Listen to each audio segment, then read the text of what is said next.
this guy can flat put fish in the boat. So he can tell you about how to fish here and how he uses that all the way across the country at every single event he goes to. So how about a huge hand for Brent Ehrler?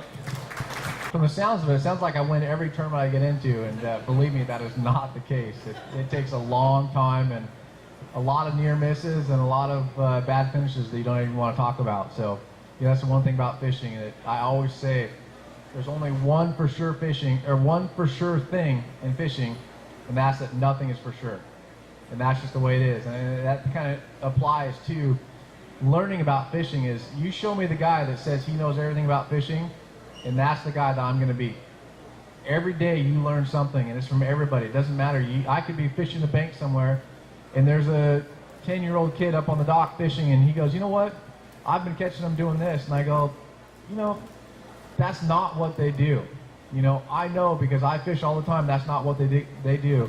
And he's going to smoke me. He's going to catch them, and I'm going to go down the bank, you know, thinking I know everything, and he's laughing at me because he's catching all the fish. So, you know, absorb anything and everything out there, because you're trying to do something that you can't control. I mean, you're going after fish that you have no control over. You know, we look at it and we say, this is what they're supposed to be doing, but really, they always change. So you have to kind of learn and adapt as we go along. So absorb anything and everything you get from everybody out there fishing, because nothing is for sure. What I really want to start off with is learning new water and going to maybe, you know, lakes that you don't know, or going to lakes that you know. And I know everybody here has a favorite lake, whether it's Diamond Valley or Lake Paris or Castaic or Casitas. And here's what happens. When you fish your home water all the time, you have your favorite spots and you have your favorite technique. You do the same things every time you go out there, and you go to your one rock pile and you catch a fish there, or maybe they're not biting. You go to the exact same areas that you caught them at last week or last year, and it's a tough day. And you know, you really struggle to catch them. Well, another guy's out there that maybe has never been there before, and he goes and does something completely different than you, and he just catches the fire out of them.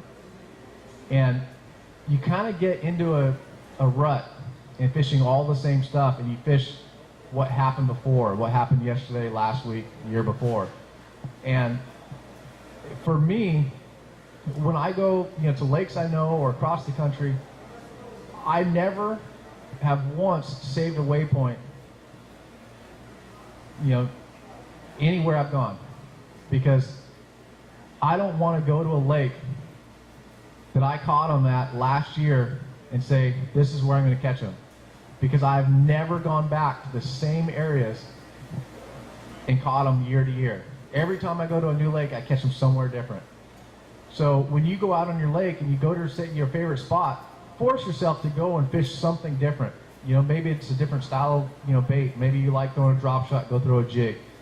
You know, or maybe there's a whole section of lake that you don't ever fish because you didn't catch them there one time. Well, that time where, you know, that day when you're out there and it's tough fishing, that whole section of lake that you went to before and didn't catch them, well, that's where that guy caught them at. That's where he's just catching them like crazy, and you're not catching them on your favorite spot. So expand on what you learn. You know, go to new places and try different techniques, and you will learn and become a better fisherman because of that. So when you get to those, you know, the areas that you know, try that.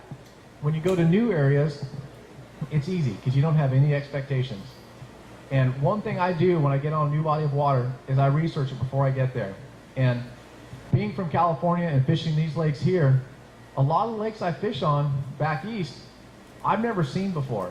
Every year I'll go to 2 or 3 lakes that I've never looked at. You know, I see pictures online and that's it. I've never been on the water. So what I do is the first thing I ever do is get online. I look on the internet.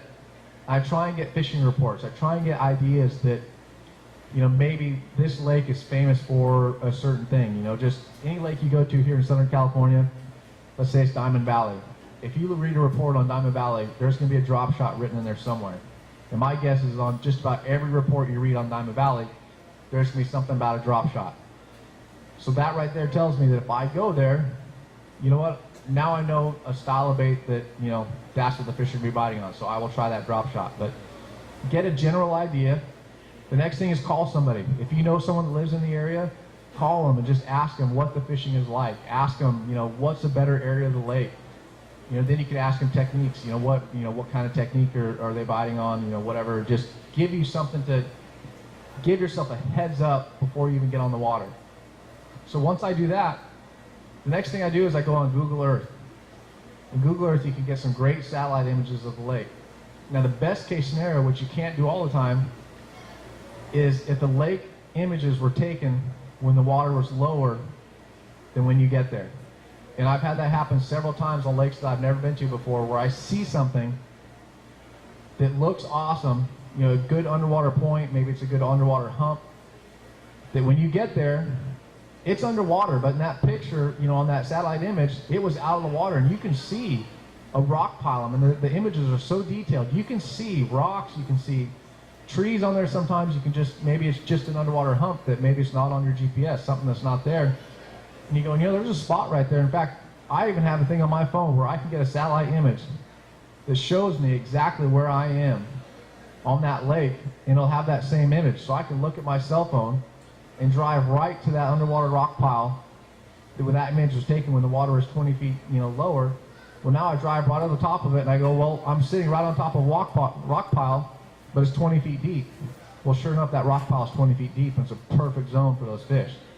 And I've had several cases over the last few years where I found that stuff on Google Earth, ran to it, and caught fish there in the tournament.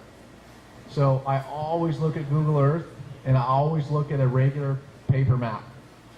Look at that map, mark stuff on there that look good on Google Earth, and now I have a starting spot. Now when I get to the lake, I can go to those areas that I found on the satellite image, mark it on that paper map, and now I have a place to go. And the other thing about new water, and even if it's water that you've been to before, you can apply these techniques. I will get in an area, and I've said this before, I know a lot of you guys have been here every year, I see a lot of the same faces. I can't say this enough. When you get to a new body of water, stop and fish in an area that gives you a lot of variables. And when I mean variables, you have a main lake, there's a main body of water, you have a bay. Well, the bay is going to have 2 points that run into that bay. Well, that bay is also going to have secondary points. That bay is also going to have a back of the creek, a back pocket where the water ends. So I will go to that area and I will drop patrol motor and I will fish the main lake point, and I will fish my whole way around the entire bay. So what I'll do is I'll try to develop a pattern in maybe the first 2 hours of the day that I can run anywhere on the lake and duplicate it. So if I stop and I fish the main lake point and I don't catch anything, now I'm going right down the bank. Now I'm fishing the side of the point going into a bay. Well, nothing on the side of the point. Well, now I get to a secondary point. Well, maybe I catch one there. Okay, so now I try and learn from that fish. Go, well, I'm inside of a bay. I got to a secondary point. That's where I caught that fish. Well, let's keep right on going. You fish the back of the pocket. You don't get a bite. You fish the very back of the bay. You don't catch anything there.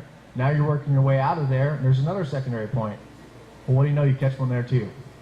So now I'm telling myself these fish are staging either one of two ways. In the fall, they're staging. Maybe they're moving out. In the spring, they're moving in. They're trying to get to the back of the pocket. So now that tells me they're on those secondary points. Or, let's say I didn't catch them on either one of those points, and I got to the back of the pocket, and one bites in the back of the pocket. And I go to the next little, maybe there's another secondary point, there's another pocket, well, I catch one there. So when you get on that little pattern, one little key, maybe it's the secondary points, maybe it's those pockets, maybe it's the main lake point, I will pick up and I will run to a different section of the lake and immediately go to something similar. I'll skip the main lake point. If it was a secondary point where I got the bite, I will run right to a secondary point and fish it.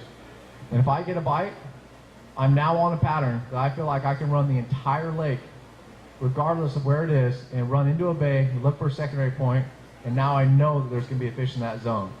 Now that's a perfect scenario. That doesn't always happen, but sometimes at the end of the day, you'll look back and you look at that stuff and go, I spent 10 hours fishing all kinds of water, and every one of my bites came in an area that I could literally fish 2 hours and accomplish the same amount that I did in 10 hours if all I did was run those secondary points.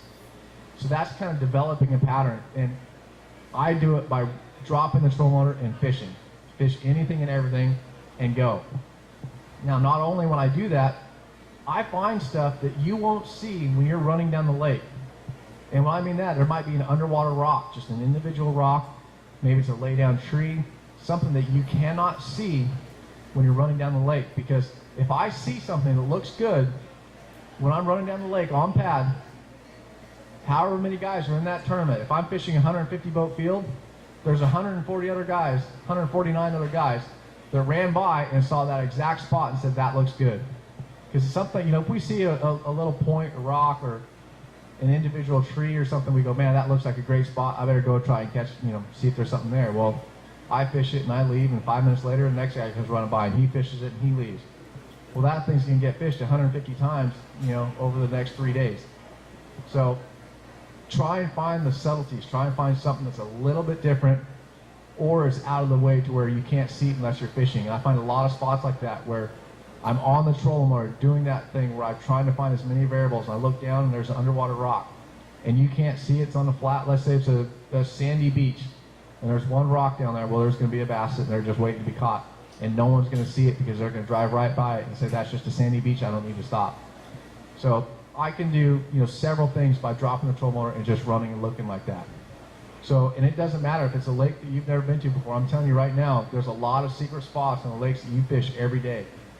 And what happens is the guys find it, they go out there and don't have any preconceived notions, and they go out there and they find something on that swim beach that you didn't even know was there because you go and fish those perfect rock piles you know about.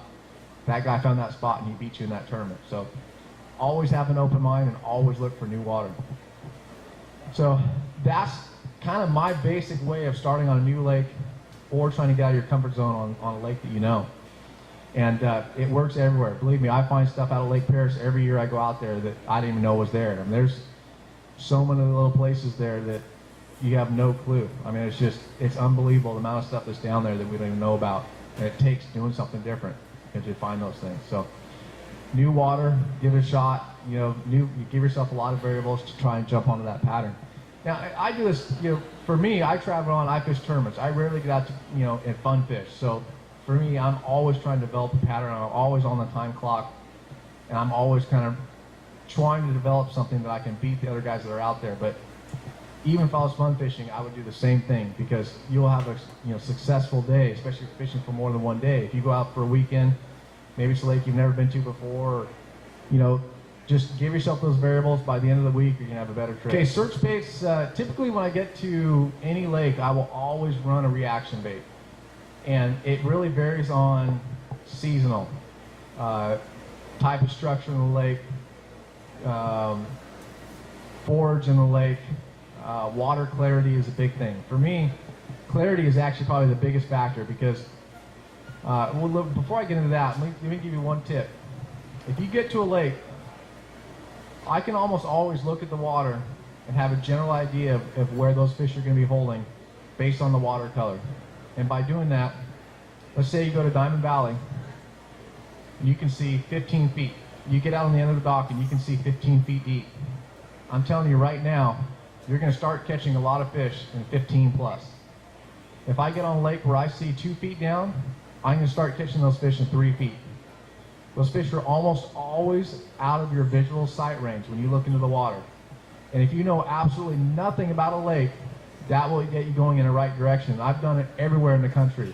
I'll give you an example out at Lake Mead. Lake Mead can be so clear in the winter and early spring that I was fishing an area out there that I knew real well. I knew the fish were there, and I could not catch them. The water was, I mean, I was sitting in 35 feet of water, and I could see where there's a little rock where it kind of got a little bit darker, and it's 35 feet deep, but I can see color change in fresh water. That's amazing. And I could not catch anything, and I'm casting to the bank. And I go, you know what? Maybe those fish are just a little bit deeper. And I turned, and I made a cast out into that 35, 40-foot zone, and I caught a fish on my very first cast. And I didn't move more than 20 yards. I did the same thing. I caught another one. And I caught another one. And all it did was get out to that zone where you could not see the bottom anymore, and that's where the fish were holding. And I've done that in shallow water. The water's if you can see down 2 feet, I'll instantly start fishing at 3 to 5, and I'll start catching them right there. So use that when you get on to a lake, and use that water clarity to give you an idea of where to go. So based on the clarity, if the water's dingy, I will almost always use a crankbait, and I almost always throw a shallow running crankbait, a square bill like a LC 1.5, a BDS3 is another really good crankbait. Those are baits that I can cover a lot of water and fish in that 3 to 5 foot zone. Now, if I get out on a clear lake like Diamond Valley, maybe they're out there in that 15, 20 foot zone.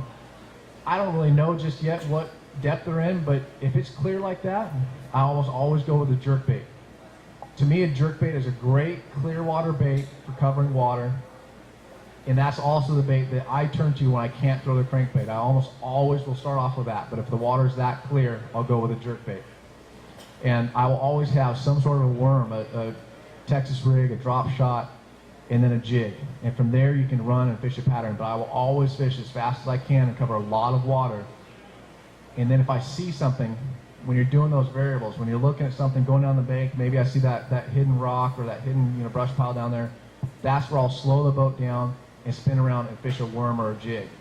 So that's why I use those as backup patterns, meaning that I cover the water with the reaction baits. I'll slow down to something that looks good, a target, some sort of target to fish with. I don't like to cover water with a worm, because if you and I start in the same bay and you're throwing a worm and you're going to go and find the same variables I'm going to go look for, I'm going to be done and onto my pattern across the lake in an hour and a half, and you're not going to be the first secondary point if you're fishing a worm. So by covering water, I can do that and just see what's down there. I can try and find out how the fish are positioning themselves to cover, and maybe get onto a pattern where they're on those secondary points, to where if I get that secondary point, maybe bites a crankbait, well, I can run to the next secondary point and throw a jig and get that fish to bite as well. You don't know, and that's part of the process of going out and trying to find a pattern. But I always want to know where those fish are positioning themselves, and you can do it faster with a reaction bait, jerk bait, crankbait, that kind of thing. So that's how I always start.